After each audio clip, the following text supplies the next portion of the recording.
Donald Trump ran for president in 2024, promising to get prices down and end the runaway inflation that swamped Joe Biden's presidency. Now that he's in office, however, Trump is grappling with the same inflation two-step that left Biden flummoxed. On one hand, some indicators show that inflation pressures are declining and inflation might not be a problem 12 months from now. But on the pesky other hand, the Federal Reserve is now concerned about reflation and has halted its interest rate cutting cycle after just 4 months. One of their worries is Trump himself, who could trigger higher inflation through tariffs that raise the cost of imports and the deportation of migrant workers, which could push labor costs higher. Trump could ease these worries, but for now he's choosing not to. Trump seems determined to use the first few months of his presidency to play his full America first hand, while letting the threat of ruinous tariffs and mass deportation hang over markets. Trump didn't issue new tariffs as part of his day one or week one agenda, but he insists they're coming, on Canada and Mexico first,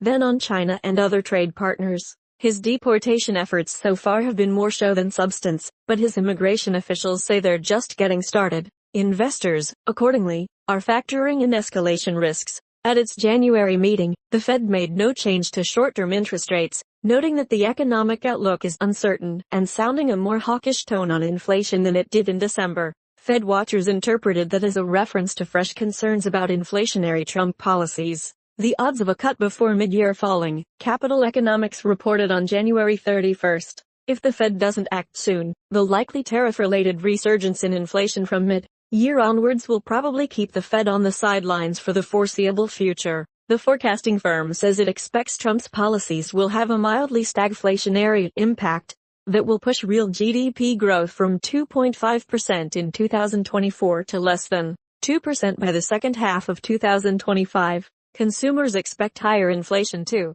The Conference Board's latest monthly survey shows that consumers expect inflation, currently 2.9%, to jump to 5.3% a year from now. That's in line with University of Michigan surveys showing consumers expect Trump's tariffs to raise prices. The Conference Board survey also showed that confidence dropped to the lowest level in 4 months, with Americans also worried about a tightening job market.